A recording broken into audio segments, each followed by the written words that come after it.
In 50 AD, a Roman engineer built a machine that spun using nothing but steam. It sat in a temple. It was treated as a toy. But what if it wasn't a toy? What if that little spinning ball was one design tweak away from launching Rome into an industrial revolution? 1,300 years before Britain. Today, we're rewriting history. We're going to show you exactly how close Rome came to steel legions and steam-powered warships, and what the world would look like if the empire never fell, but industrialized instead. This isn't fantasy for the sake of fantasy. The pieces were already on the table. Rome had the engineering. Rome had the metalworking. Rome had an empire-spanning network of roads, mines, and forges that no civilization would match again for over 1,000 years. The only thing missing was one connection nobody quite made. So stick around, because by the end of this video, you'll understand the real technology Rome had in hand, the real reasons it never scaled up, and a full alternate timeline where the empire doesn't collapse in 476. It explodes into a steam-powered superpower. Let's start with the real device. Hero of Alexandria, a Greek engineer working under Roman rule around 50 AD, built what he called the Aeolipile, a sealed copper sphere mounted on an axle, connected to a boiler by two pipes. Heat the water, steam shoots out of two bent nozzles, and the sphere spins. That's a working steam turbine. 2,000 years before your car engine existed. And here's the part that blows people's minds. This wasn't a one-off curiosity. Hero also described steam-powered temple doors that opened automatically when priests lit a fire. He designed coin-operated vending machines. He built programmable machines using weighted ropes and pulleys. This guy was basically running a one-man research and development lab in Roman Egypt. So why didn't Rome build a steam engine out of this? The honest answer is nobody made the leap from spinning novelty to machine that does labor. The Aeolipile produced fast rotation but almost no torque, not enough force to actually push or pull anything useful. It was a proof of concept without a purpose. But here's the twist. Rome had every other piece of the industrial puzzle already working. They had blast furnace-level ironworking at sites like Populonia. They had massive water-powered mills, like the 16-wheel complex at Barbagal in France, grinding enough flour to feed 25,000 people a day. They had standardized parts and mass production of pottery, bricks, and weapons on an industrial scale. Rome was an assembly line civilization without even knowing it. Now imagine a different Rome, one where a military engineer, desperate to solve the empire's biggest labor problem, grain transport and mining drainage, takes Hero's steam sphere and asks a different question. Not how do I make it spin faster, but how do I make it push a piston?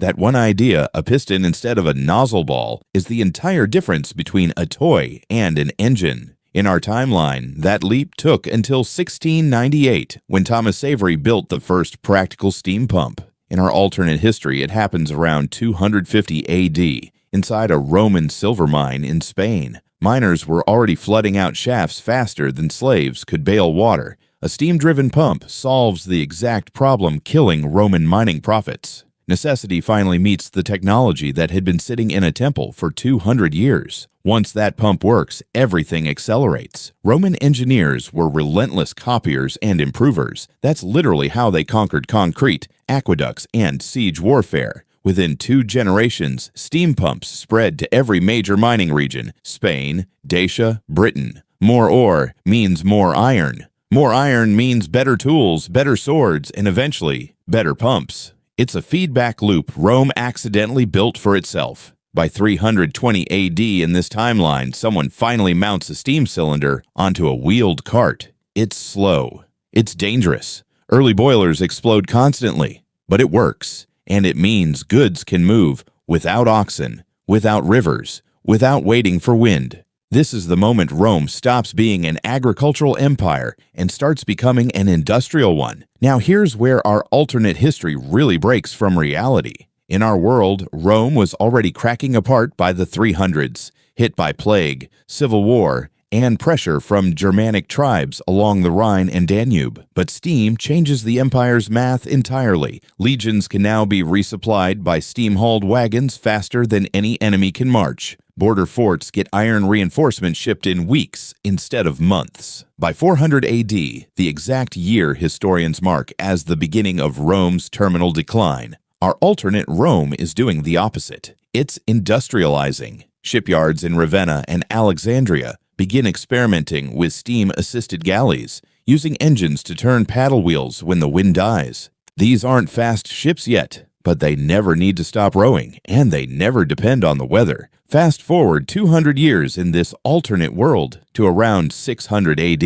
Rome hasn't just survived, it's transformed. Steel legions armored with mass-produced plate rather than hand-forged mail march behind steam-hauled supply trains. Roman ironclad galleys dominate the Mediterranean so completely that no rival navy can even contest it. The empire that once conquered with roads and discipline now conquers with coal and iron. Trade routes stretch further than ever because steamships don't care which way the wind blows. Roman merchants push past India, past the Horn of Africa, further than they ever dared in our timeline, because the ships can now come home on schedule instead of praying for favorable monsoons. But an industrial Rome doesn't just change warfare and trade, it changes the empire from the inside out. Steam-powered mills mean grain gets processed faster than ever, which means cheaper bread in every province, which means less unrest in the cities that historically tore Rome apart from within. Remember, a huge amount of Rome's late collapse wasn't barbarians at the gate. It was Romans fighting Romans over food, taxes, and power. Take away the famine and the economic collapse, and you take away half the civil wars that hollowed out the empire before a single Goth ever crossed the border. There's also the question of who builds all this. Steam pumps, iron foundries, and shipyards need skilled labor, not just slaves swinging picks.